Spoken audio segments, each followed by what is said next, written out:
I am Gabriella di Laccio. I am a soprano. I live in London for many years, and I'm also the founder of Donne Women in Music, which is a charitable foundation dedicated to achieving gender equality in the music industry. It's a lot of work, but it's a very inspirational work, and the more I do, the more I see how much more we all have to do. And in this in part of this journey, I met this wonderful artist, composer, beautiful person, and who became a dear friend as well, and a great collaborator. And that's Catarina Domenici, Brazilian composer. And today, I mean, since we started our journey together as friends and partners in music, was back with a phone call in 2017, 18, wasn't it, Catarina? And then since then, we collaborated so many times in concerts from a distance during the pandemic. And then Catarina also had, she's gonna tell you more, but since we first spoke, her opus numbers kind of tripled or quadrupled. You know, she created this long, beautiful repertoire list of works, and which have been now and today, I think they're all available on her music, our playlist on Apple. So if you go to our page on Apple Music, on Donne's page on Apple Music, you will see the whole catalog of Catarina's work there, including the release we're going to talk about today, but not only, but also her piano solos, all many other songs and chamber works as well. So, well, that's a short introduction to an amazing artist, and I just wanted to welcome Catarina, and I give you a distant hug here from London. Thank you so much, Gabi. Hug from Porto Alegre. So I'm Catarina Domenici, pianist, composer, and professor of music here at the Universidade Federal do Rio Grande do Sul, at Porto Alegre in Brazil, the very south of Brazil, the last capital south of Brazil. And I'm really thankful for Gabi for doing this live, and most of all for being a wonderful inspiration and a collaborator. I wouldn't have composed so many works by now if not for the wonderful musicians and friends who I met along this journey. Since that very first call Gabi gave me in 2018, by that point, I only had piano solo works, and she invited me to contribute to a CD of her wonderful project of Donne Women in Music, which was by then just a project, and now it's a foundation. Gabi did it. Amazing. Hats off. And so I had the opportunity of giving 2 songs to that project, which are Healing, a lullaby for my younger self, and Marielle Presente, which I composed days after the assassination, the political assassination of Marielle Franco in 2018. And after that, I composed many other songs, both for Gabriella Di Laccio and Susie Georgiadis, who recorded these first 2 songs. I composed Amazonia as a commission from Susie and Carla Juarez, pianist Carla Juarez. And I composed Ciranda for both Gabi and Susie. I made new arrangements of Francisca Gonzaga, Roda Yo-Yo in Lua Branca. I have a trio arrangement of these 2 songs on my Songbook Volume 1 album, digital album, which was actually commissioned by Susie Georgiadis for the Alma Trio in Italy. And in this new release, the EP Letters to My Mother, me and Gabi recorded the voice and piano arrangements, recreations actually of these two songs. And it was 2019 that we first musically met on stage for a concert at the Curitiba Theater Festival. And Gabi asked me if I could also include Vigala by Josef Weber on the program. So she gave me a lead sheet, just a melody and the chords. And I said, how can I, and she told me the story about the song that was written in a concentration camp, and Josef Weber used to be a nurse and to care for children, tell children's stories. And she made this lullaby apparently to calm down children during such a horrific and traumatic time. And I said, how can we bring this setting into a new arrangement of Vigala? So that's the other song that is on the EP that is being released today. And it was already released, first version of that arrangement in 2019 as a single, Vigala.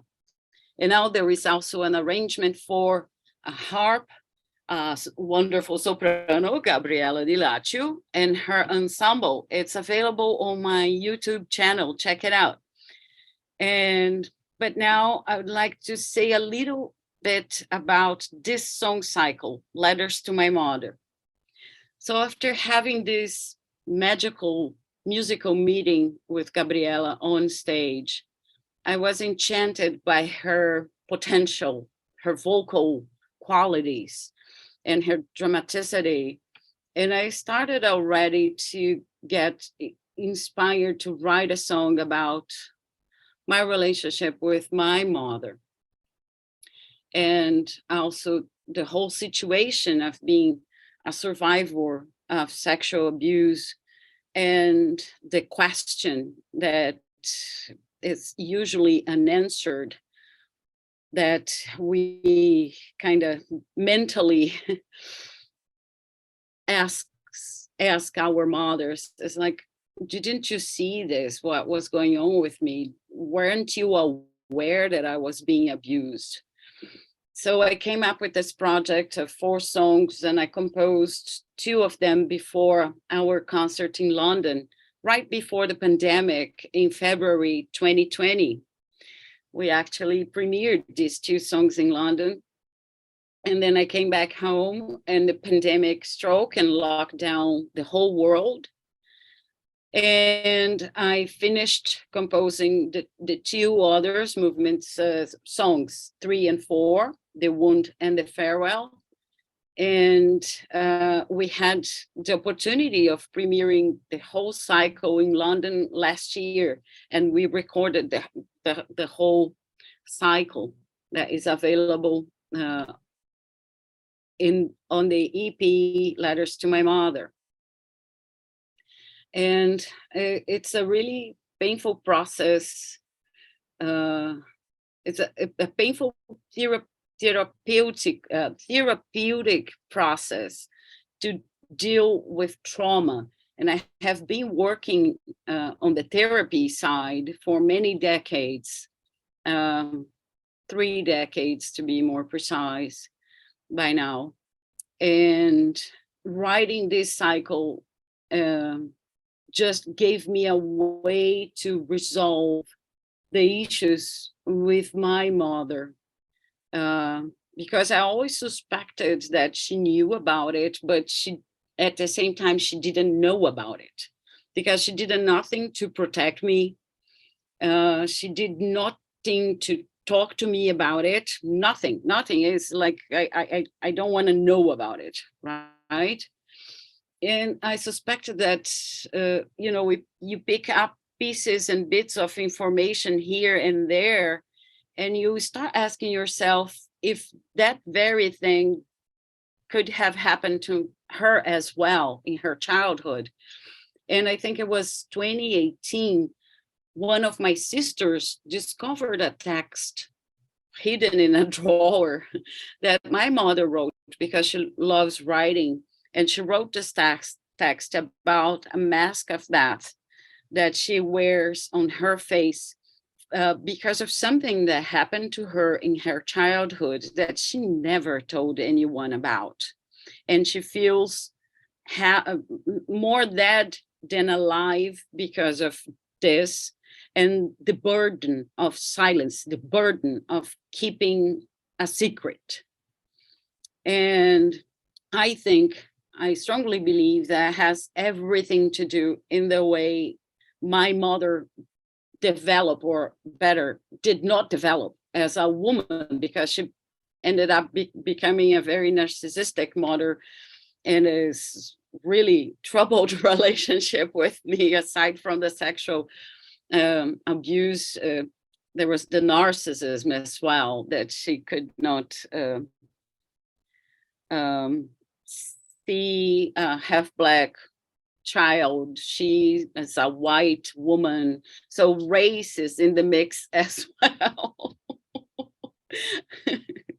It's very complicated. It's never one dimension, is it? Of course. No, it's not. It's very complex because it's life. Life is incredibly layered and complex and multi-dimensional. It's really something. Yeah. So I ended up being inspired by this text my mother wrote to write the lyrics for the second song, which is The Mask.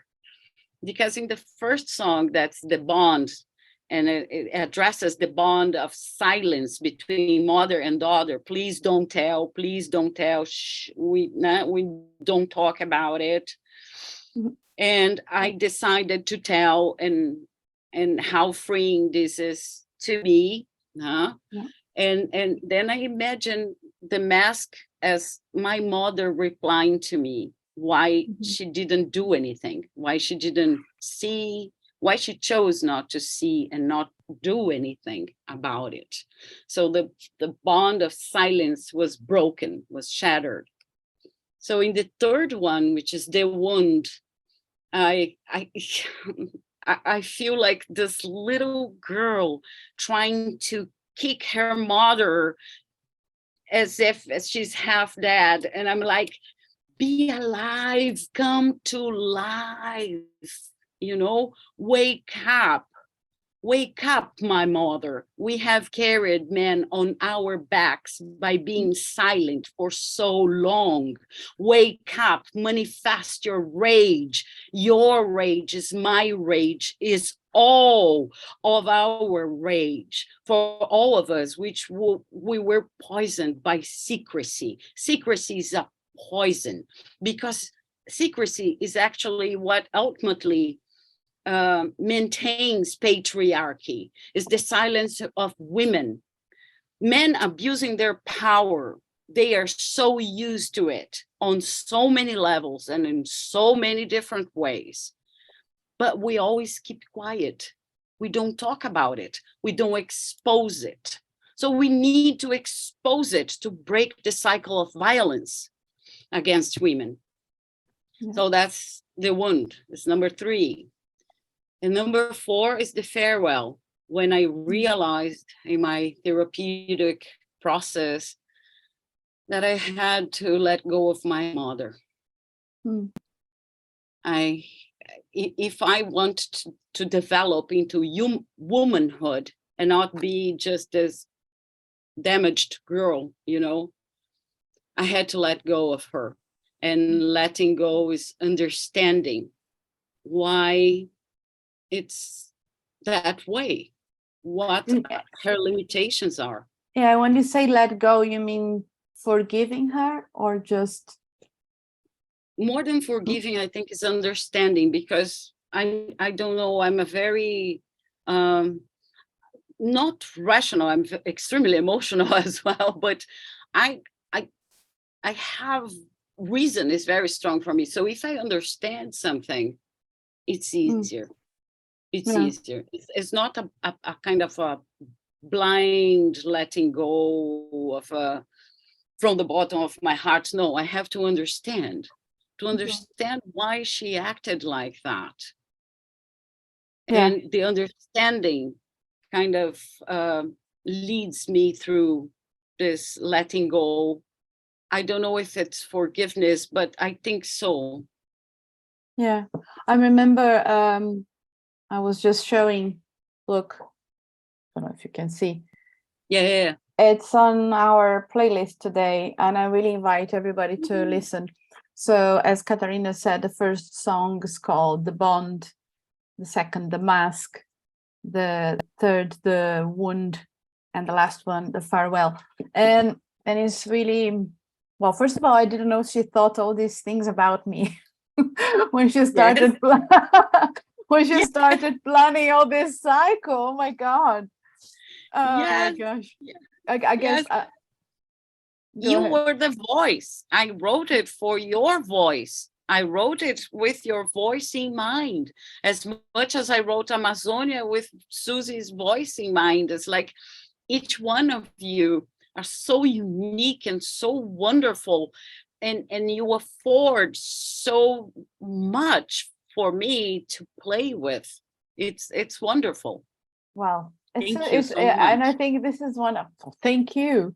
You know, this is one of the things that for me, since I started Donne, it's so amazing, because we always played and sung music by mostly dead composers, right? We never really experienced, at least myself for many years. I know, Catarina, you being a great trooper of contemporary composers for many years in your life. But for me, this came a bit later in my career, and it's so special to be able to make music like this, you know, like sharing this, how you felt, and you being inspired by me and me being inspired by you, and then suddenly you feel like, wow, I wonder if it was like that with Beethoven or Mozart or all the composers in the past. But I remember when I was going to, first of all, sing in the concert back in 2019. No, 2020, wasn't it? Beginning of the pandemic. And then later the recording, because I couldn't really express, or I haven't experienced everything you experienced. And I think I say that on the video, but it was so easy actually to be able to sing the songs, because you laid all the feelings there for us, and it's really incredible. And I don't normally invite people to listen works that I sing because I'm always self-conscious. We all are, you know. No. And when people put on the radio, oh, Gabby, you're playing. No. But with this one, I really invite you all to, you know, it's a beautiful journey, and it's quite a generous ending, I find. It's a very generous offer in terms of music that you do with this cycle. And we premiered in London last year, and it was such a very varied audience, wasn't it? And it was a very intimate concert, and you never know how people are going to react, because you know, we are used to talking about love and broken heart from a man doing something to a woman, or vice versa, but you know, nobody really touches so much this precious relationship, which is the relationship between mother and daughter, because we all want to always imagine this perfect. And I think it's such a brave subject to start. But after we finished this concert, it was amazing how many people came to talk to both of us, and many of them mothers, and the understanding from their side of saying, yeah, it's not easy, you know, we are only humans, and sometimes we don't know exactly. So it was really my honor to, and I really hope we can do many more times, because it's really one of those pieces that they really touch people in different ways, and leave something for each person to take or reflect, I guess. And I think the coincidentally, I mean, is a interesting fact of our relationship, but there's a lot of drama involved in it, isn't it? Because it started with a phone call, but then it was your first song was already, maybe you talk about this later, but it was already a song that was a first top of the iceberg of the same trauma coming out. And then the second song, when I called you again, Catarina, we're waiting for the second song, and there was a misunderstanding because you said, I don't have a second song. I thought it was only one. And then Marielle Franco, the Brazilian councilwoman, was assassinated on your birthday. Yes. And then Catarina, correct me if I'm wrong, you wrote the song overnight, in the middle of the night. Yeah, in the middle of the night, but not on the day after. Because she was assassinated on a Thursday. And I was so shocked that I was silent. I just had an implosion, I think. And then on Monday, very early in the morning, like 4 or 4:30 in the morning, I woke up like with this jolt of energy, and I started writing the music of Marielle Presente. And then you called me. You said, oh, where's the other song? I said, it's coming. I'll have it for you by tonight. And I did. And you did. Yeah, it was one of those songs that already, like, everything clicks and it's instantaneous.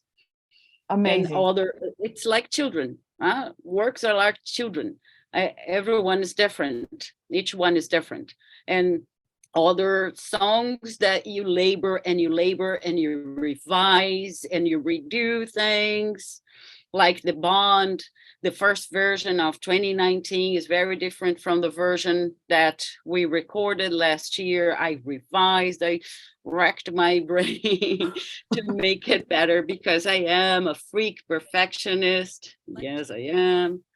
Oh, well, nobody's perfect. Oh, well, I mean, but I guess nobody's perfect. It's crazy.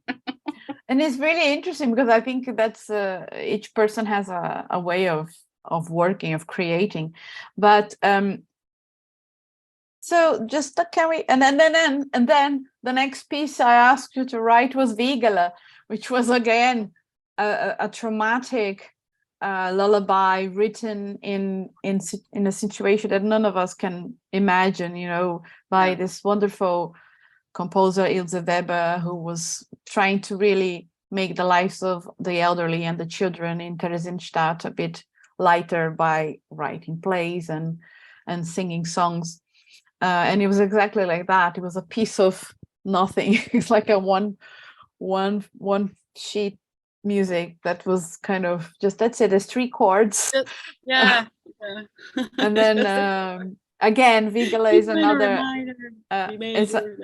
it's another piece that I sing in every possibility I can, because it moves people, and the arrangement Catarina did really just enhanced all the depthness of, Ilse Weber wouldn't have been probably a composer that we would have heard of anyway. She wouldn't be writing big works, and the fact that we managed to create this together, well, Catarina created, it's amazing that how far her story can go just because of this. So I'm very emotional about that one as well. It carries her name on and brings her to the tradition of concert music, of Western classical music. Absolutely. So do you want to tell us a little bit more about Healing? Because Healing is another song that is part of the Donne collection, but Catarina re-recorded this again. So it's all on the same playlist, Apple Music playlist. This is there this whole week, and then after that, you can just search on Catarina's page on Apple Music. I actually check Apple Music is very organized with all your works there. Yeah, I found it organized in Apple Music. It's messed up on Spotify and YouTube, but they are going to correct it. Thank God. Good. So we when we first talked, so you had this song called Healing, and Healing is like another part of the Letters to My Mother, or completely not connected? It's musically not connected, but in terms of therapeutical process, it's connected. It's the beginning, and I wouldn't say the end, but the more actual phase, because that kind of trauma doesn't heal probably in a lifetime. It's a scar that you carry on, and you learn to live with it and to resolve the best you can. But I will make a preamble before I talk about healing, and I will connect with what Gabi said about this relationship, this mother-daughter relationship, not being talked about very often, at least not in those terms, because I think this as well is something that we have to thank for patriarchy, because of the idealization of motherhood. Our culture idealizes motherhood. So all mothers are saints. They all have this unconditional love to give their babies. And it was this feeling that I felt on the reverse when I had my son. I felt like I'm not a good mother. I don't fit this idealization thing. And of course, a birth or a death, any kind of big emotional events in life trigger repressed memories. And that's exactly where my memory was triggered.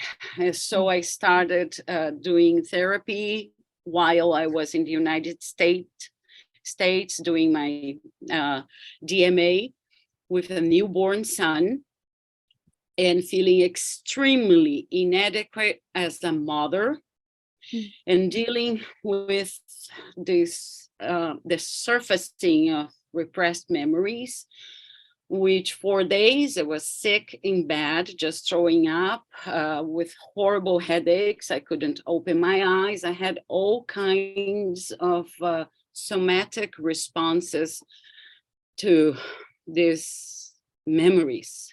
And they felt like it felt like I was leaving them again, and it was like really horrible. So I was a part of a group of sexual abuse survivors. I did individual therapy, and that was 1996. And in 1999, while I was driving from Canandaigua, where I had a teaching position at the community college there, and Rochester, where I was living with my husband and my son and doing my DMA. The song just came ready in my mind, the lyrics and the melody. So I sung the song, and I was working on the song between Canandaigua and Rochester, which is kind of a 3-hour drive. And when I got in Rochester, I went to the piano and I wrote it down. So I composed Healing. The first incarnation of Healing was like a pop song. It was in 4/4 meter, didn't work very well. I wasn't very pleased with it. So I just, I recorded it and wrote it down and let it sleep. And the long sleep it had for almost 20 years. And then I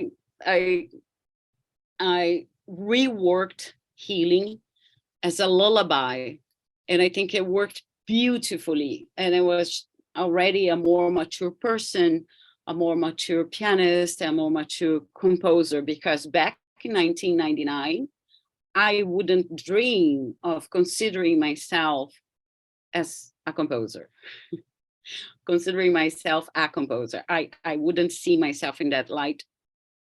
But were you composing, or that was the first thing you were composing back in No, no, no, no. It 1990? wasn't the first. I composed since my very first piano lesson. Oh my I God. have piles and piles of little music notebooks with ideas written all over, little notebooks with lyrics, with poems. I always composing, but always keeping it in the closet, hidden away.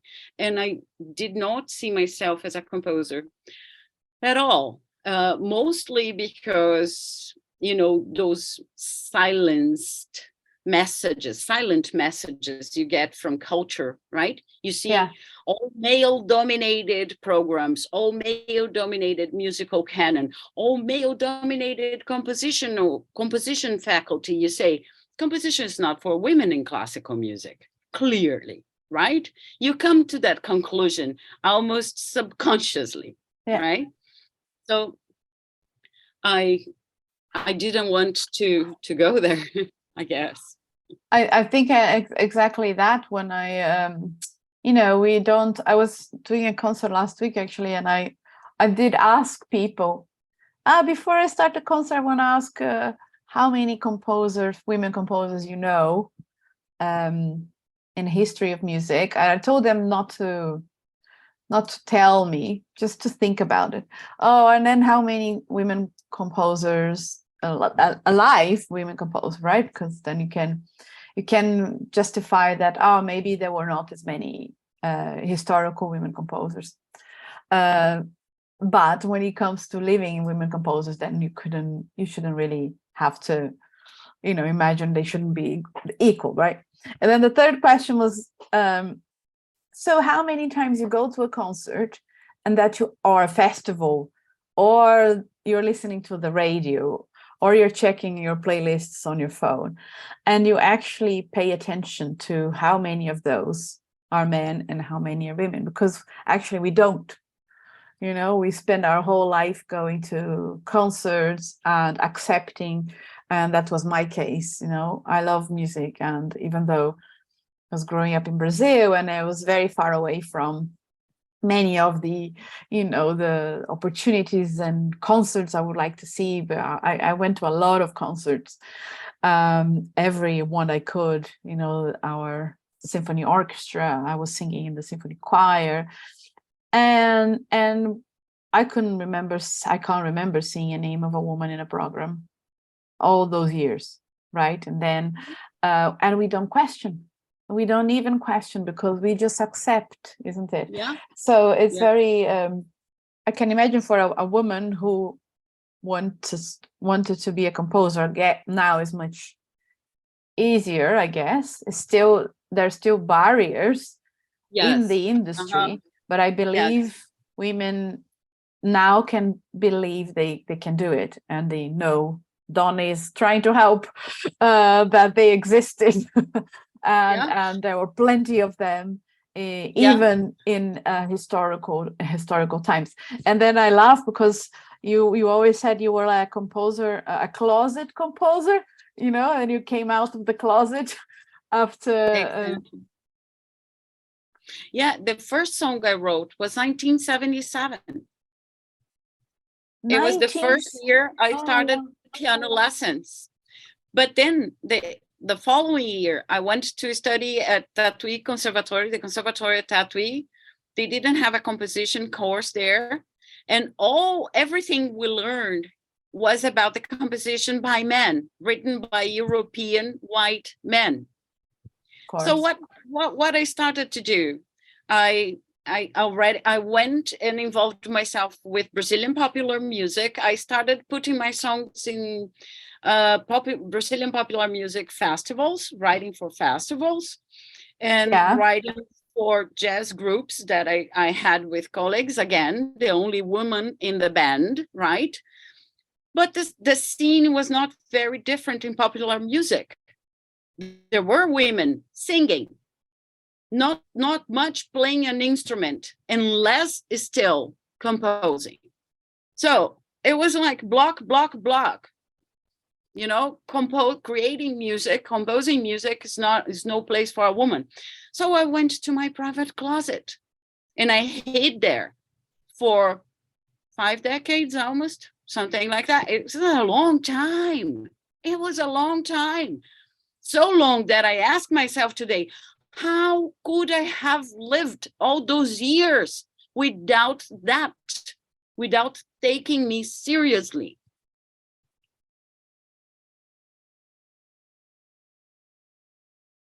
Sorry, I was mute. Yeah, I don't know, because the amount of things you have to share is, you have such a richness of language inside of you, also because of all your different genres, you know, from samba school, from contemporary music, jazz, classical, everything. Tell us a bit more about that as well, no? Because you're not, which I think is great, but you don't follow one particular avenue only when you're composing. And I think that's amazing. I think for me, it's one of the reasons why your music's so special, because it's, yeah, you know that. Yeah, and I think that's where composition came to break down the barriers. Because I realized that I came to a point around 2014, 2015, that I was writing a bio to send for a recital, a concert. And I read the bio and I said, who is this person? There is so much of my other experiences that are not contemplated here. But if I realize that is the same body, the same being that plays samba, that plays jazz, that plays contemporary, that creates music, that improvises, that performs the common practice repertoire on piano, that does chamber music, that does this. How come I'm straightening myself to fit into a little tiny box? I'm so much bigger than this. And then composing was the very activity that helped me integrate all those facets, all those experiences, those musical experiences that otherwise, had I followed the path most commonly traveled, I would be defined as a contemporary music pianist, or just as a classical music pianist, or, you know, just in a tiny little box that ends up giving you a kind of authority over that little territory, right? Because you're supposed to be specialized in that, but also restrains your musical activities and restrains your musical identity. So I rebelled against it. I said, I'm all of this, deal with it. I'm everything. I'm what I want to be and not what I'm told or expected to be. Please let me be myself. I have a, can you believe it is almost 6:45? I have actually a couple of questions that people who couldn't watch sent to me. And there is one that I will share right now, because, and this is a question that I got from a student as well. So when, in this case, could you actually be yourself? Because this is a question from a music student at the moment who study in composition. And she told me that in order to have the grades, she needs to write music that is not her music. She needs to write what is expected, because she can't really, you know, go against her teachers and convince that, oh, but this is my language. This is how I want to write. So how, I don't know, how would you, what's your advice for somebody who's still within those, you know, because when we are inside an institution, it's hard, because we want to be accepted, and we need to achieve certain grades based on what each institution, how they judge or whatever they expect of us. And then we normally have a main tutor, you know.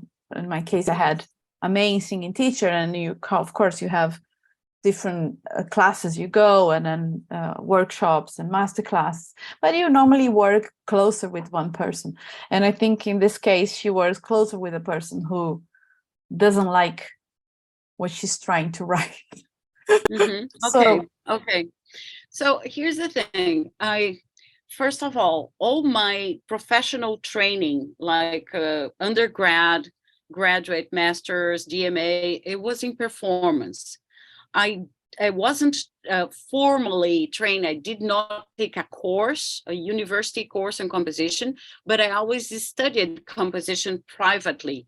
So I cannot give you any practical advice. However, as a piano teacher at the university here, right, we have this curriculum and the repertoire that is expected of piano students to perform. I, as a professor, I am very sensitive and very serious about taking the students' interests and identities, artistic identities that are still forming, still developing, and working with them. So, for instance, one of my students almost gave up with the classical music, the classical piano course. She wanted to go to popular music. I said, if you go to the popular music course, if you switch courses, you won't have piano lessons there. There is no work on the instrument, the developing as an instrumentalist. So what we can do here is to open the spectrum of the repertoire. I can teach you how to arrange things yourself from popular music. We work on the common practice repertoire that you need to develop, and I always tell her it's there in a certain piece of music that she can learn. It's not that learning by rote, like you play this like this and that's it. No, I'm so into how this piece is constructed pianistically, what the piece demands that you developed technically in order to perform it, and how can you bring this style or this touch that you learned, or this way of phrasing into an arrangement of Tom Jobim, for instance, right? So we are working with this very diverse, very open repertoire. Another student of mine is working as a PhD student in making his own arrangements of rock music for piano solo. And he's giving his recital 3 days on Thursday.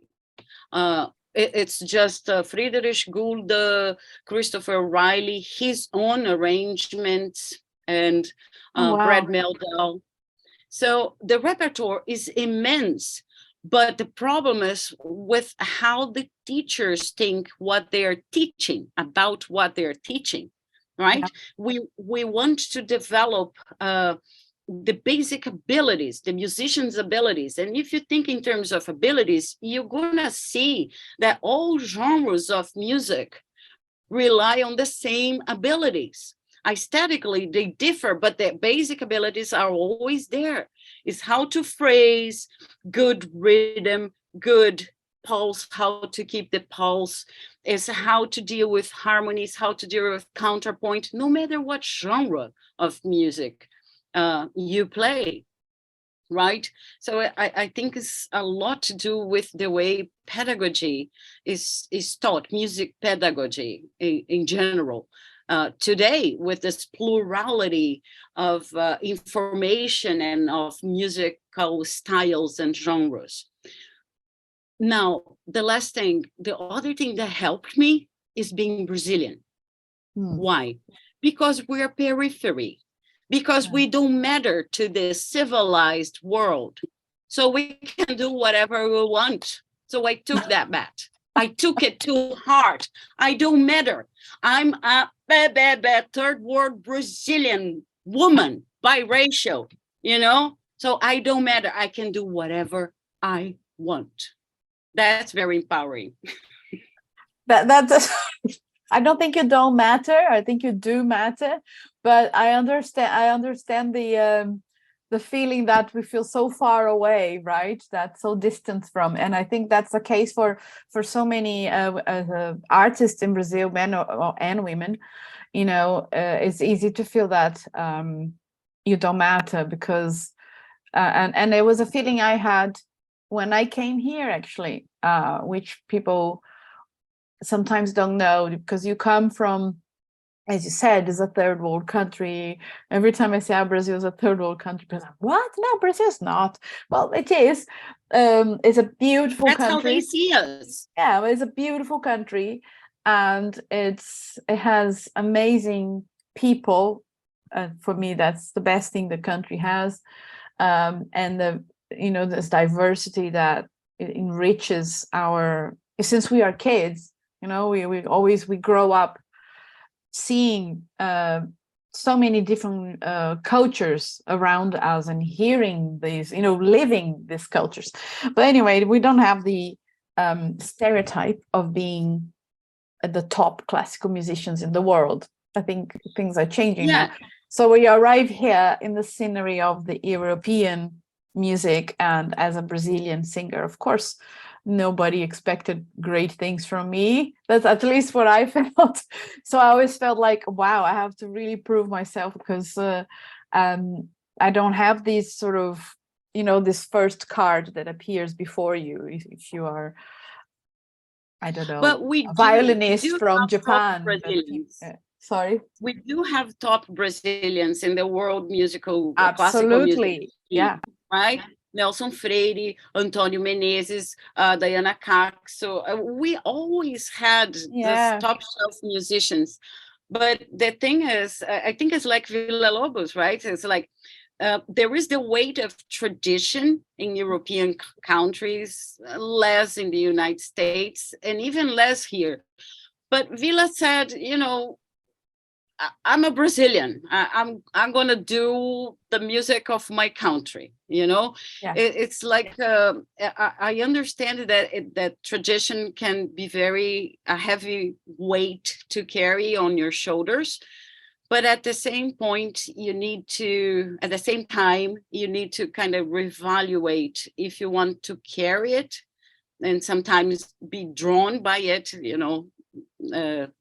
Be smashed by it, or if you want to break away from it.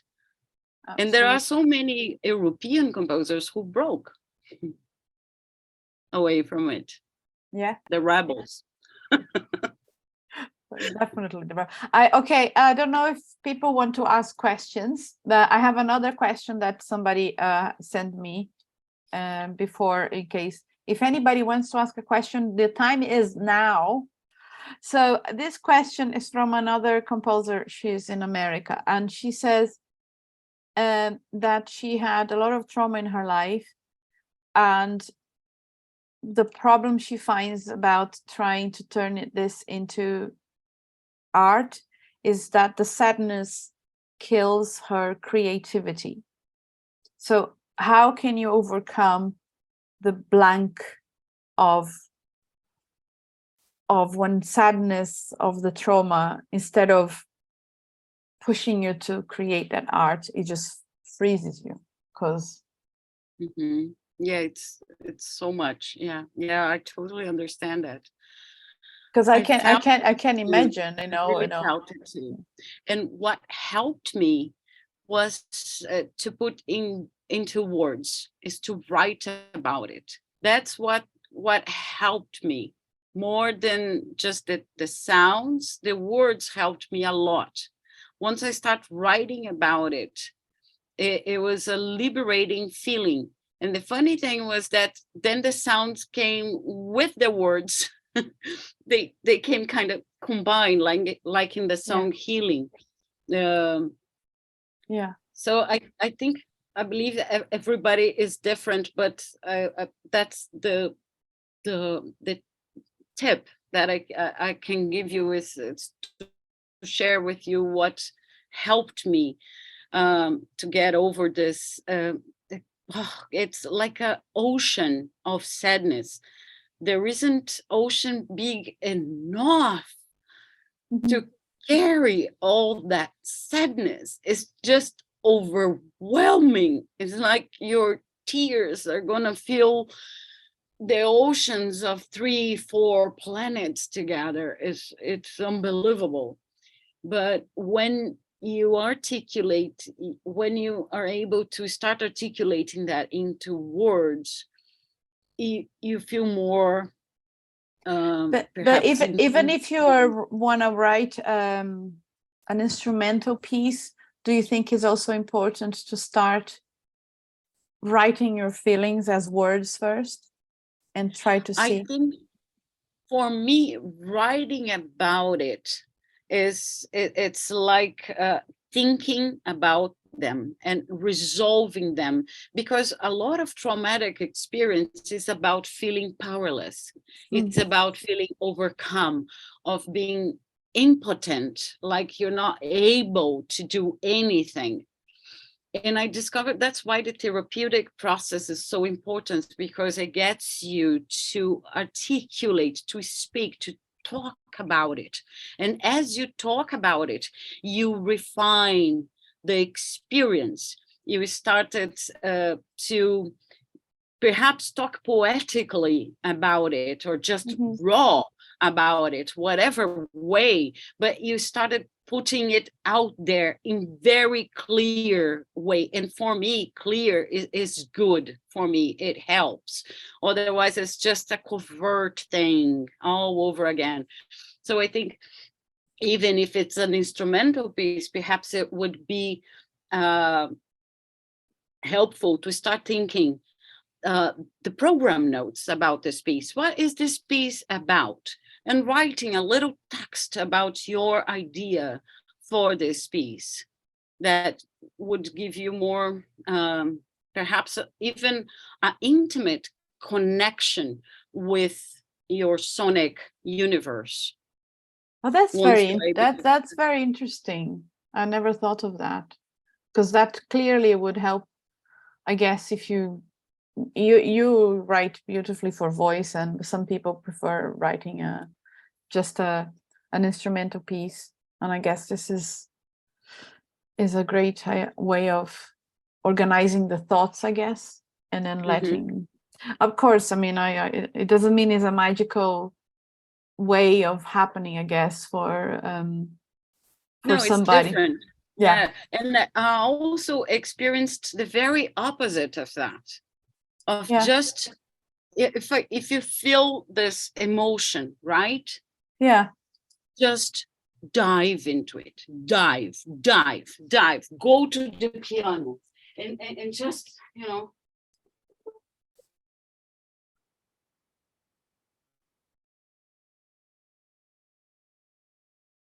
just go into it and dive, and then it's gonna come.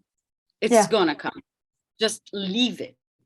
Instead of trying to understand, it's like the opposite thing, right? One is trying to understand, putting it out there, and the other is just go deep into it and let it manifest itself, even if it's a little gesture. And how can that become music? Yeah. Oh my God. We need like a weekend of conversations. You can't just, in 1 hour.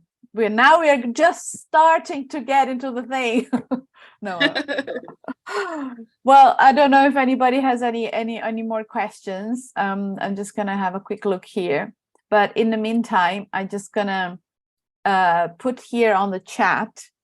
First of all, when we recorded Letters to My Mother, there is now a documentary which is on Catarina's YouTube channel. So I'm gonna put the link here. I should be able to type in and talk at the same time. Catarina, you want to say something before? Documentary. Before we say goodbye. And I'm also gonna put Oh, there is a question here. Oh, Catarina, where is your courage coming from to make public so intimate and traumatic experience from your childhood, even if they are beautifully translated into art? And what would be your advice to young people who may be dealing with child abuse? Speak up. Young people and speaking up is not because you need someone to listen. You need someone to listen. Yeah. Because I spoke up, but nobody listened. Nobody believed. So you need to. It's very hard because most of child abuse is inside the family. And if the family is a enclosed one, as was mine, very closed off environment, mm-hmm. you get isolated from other parts of the society, of community, right? Of course, I went to school, but by then I already learned that we need to keep faith. We need to, to pass for this perfect family and that nothing is wrong with us. No, nothing is wrong with us. We are totally model citizens and blah, blah, blah, blah, blah. So I think we need, for one, I think we need to speak up. The survivors need to speak up, to encourage people who are going through this to speak up, to let them know that they are not alone. They are not alone. There are billions of women that have had the same unfortunate experience as myself. We share a common wound and we need to talk about it. So I think the survivors play a key role on denouncing it, on just putting it out there, of not being ashamed. Because what keeps people from talking about it is shame. Yeah. And somehow guilt, feeling guilt that this happened. Oh my God, I'm not perfect. I'm not what you think, what you might think I am. I'm a mess. I was ravaged. I'm a broken doll. I'm broken.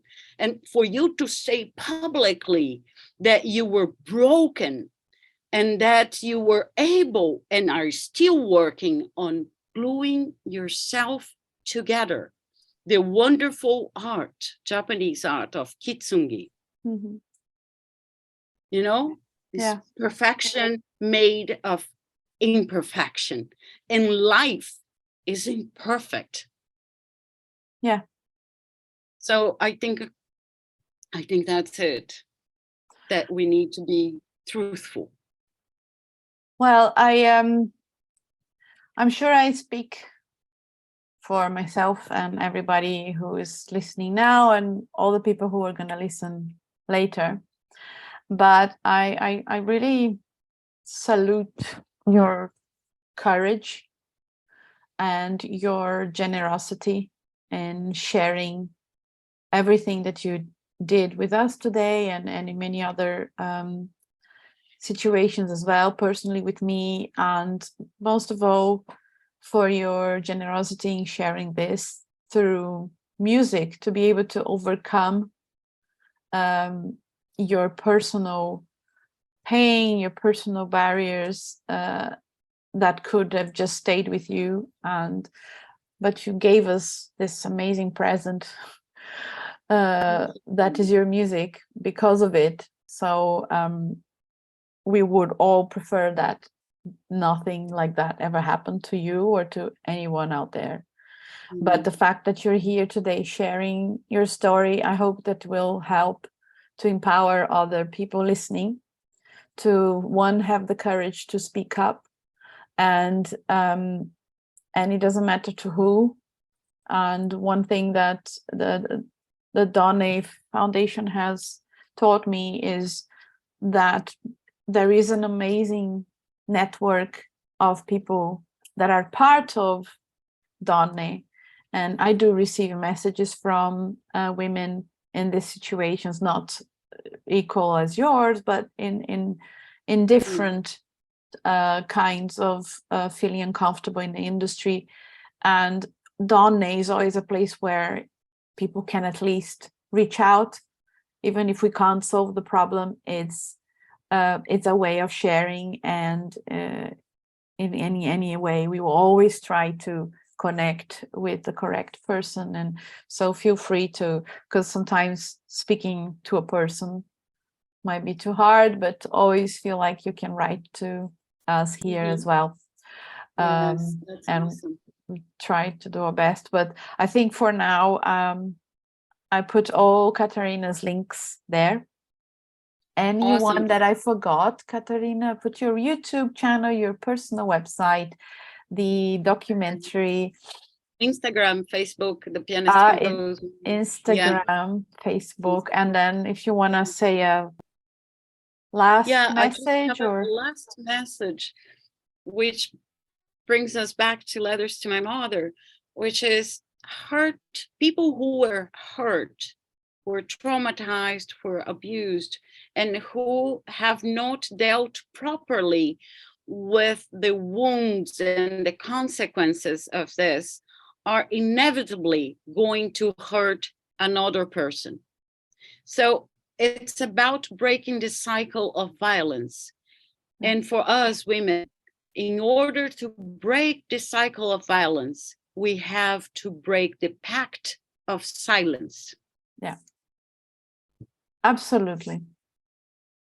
I think this is really the key. And even it doesn't matter, abuse can happen and trauma can happen in so many different ways. And it's really interesting, more sad than interesting, that the first feeling we feel in a situation like that is shame, isn't it?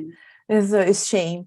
So and that's, I think, the title of this conversation is really powerful, is break the silence. And it's time to, more than ever, for all of us to know that we are connected and we should empower each other.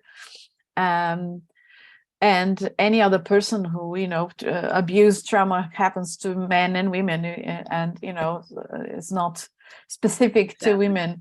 And I think we should all be here for each other. And I'm here for you.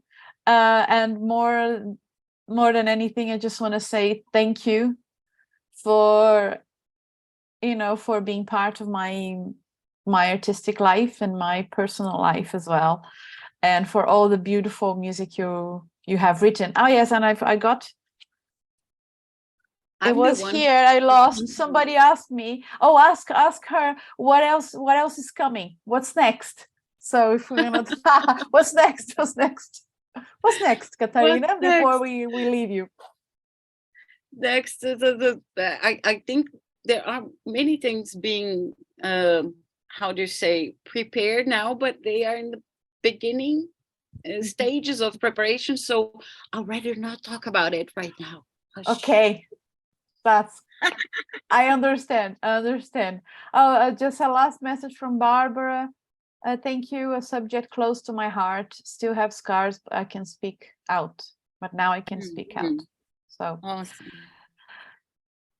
A huge kiss, Catarina. Huge thank you, Gabriella, now so everybody, much for all the work you do, for being my friend, and for being an inspiration and a wonderful musical partner. Oh, thank you so much.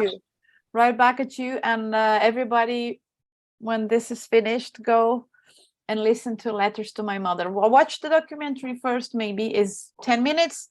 It's quite short. And then I think it's so telling when you learn a little bit more about each piece. And hopefully you can see live here in London, in Brazil, both around the world. Yeah. Big hugs. Big hugs. Thank you, everybody, for being with us. Thank you for the questions. Thank you for the interactions. Thank you so much, everybody. Thank you, Gabi. Thank you. Kisses. Bye.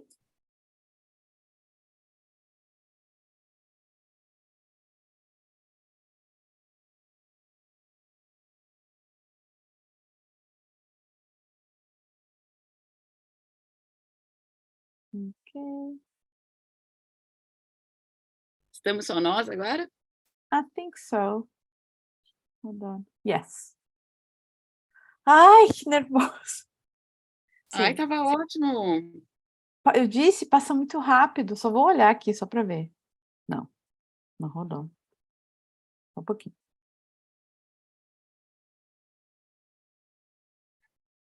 For the interactions. Thank you so much. No, it's finished. Yay! Vou stop